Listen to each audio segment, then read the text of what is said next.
Huwag na kayo magbigay ng mahirap. Gumagawa lang tayo ng content. ASA naman. So that is angle,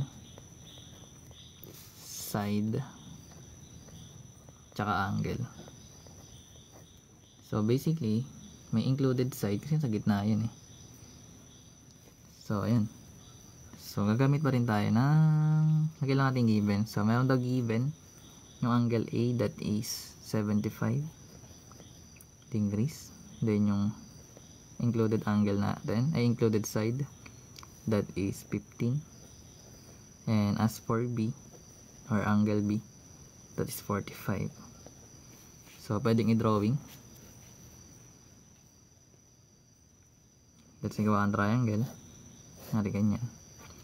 So ito yung A, ito yung B, tsaka ito yung C. Yung angle A natin is 75.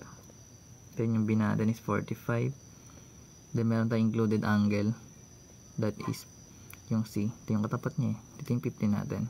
Or included nga, ibig sabihin. Diba? So ngayon, eto, anong gagamitin natin kapag meron kang ASA? So law of sine pa rin. So ibig sabihin, ganun pa rin kasi yung guys eh. Diba? So, pwede mo kunin yung angle C mo. So, paano mo kunin yung angle C para magamitan mo ng law of sine? So, remember guys, yung measure ng interior angle ng triangle, that is equals sa 180 degrees. So, which means, kung meron ka ng 75 plus 45, ito equal na to sa ilan? So, magiging 120 degrees, di ba? Then i-minus mo yun sa 180 mo para makuha mo yung missing angle. So bali magkakaroon ka ng 180 minus 120, this will become 60 degrees. So which means meron tayo dito sa angle C na 60 degrees. So may nag-cross na naman, maganon. Pwede mo nang kunin kung pwede ka dumiretso dito sa sin C, tapos yung C, or gamitin mo tong B, pwede yan. Or pwede naman dito, tsaka doon sa kabila. Depende sa hinahanap. So let's say ang pinapahanap dito is find yung side A. So ibig sabihin dito ka titing. Ito yung gagamitin mo sa kabila. Ito yung hinahanap. Pero pwede rin yung B kung hinahanap. So let's say meron tayong A over sin A equals yung C, kasi ginamit natin eh, sin C. So basically pa-plug na lang natin yan. So meron tayong A that is missing, so A pa rin siya.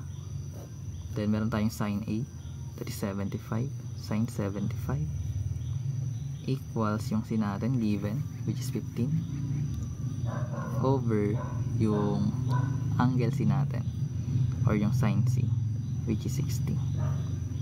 Then same process, cross multiply. So 8 times sin 60 yun. Then equals sa 15 sin 75. So we're looking for A, not A sin 60. So we need to divide it both sides by sin 60. So our value of A will become 15 sin 75 over sin 60 degrees. So, pag ginamit mo yung calculator mo guys, makuha mo yung value niyan. So, ganoon yung ginagawa. So, pag pinapahanap naman yung B, nyari, find side B. So, ganoon pa rin gagawin mo. So, ito naman yung hinahanap. So, ito yung gagamitin mo. Tsaka yung, kahit total given na yung A, pwede mong gamitin yan. Pero dahil, hindi natin ito alam. So, sa C ka pa rin. Ibig sabihin B, tsaka C yung gagamitin mo. So, magkakaroon ka ng B over sin B equals C over sin C. Then plug mo na lang yung data. So yung unknown yung B, pero given yung sin B, that is sin 45, equals yung C natin given, that is 15 over sin 60. Then simplify mo na or cross multiply mo na. So B sin 60 equals 15 sin 45, then divide both side by sin 60, eliminate, Then, yun na. Karoon ka ng B equals 15 sine 45 degrees over sine 60. So, may mga cases, nakakunin mo yung lahat. Then, pwede mo na gamitin yung ibang alam mo.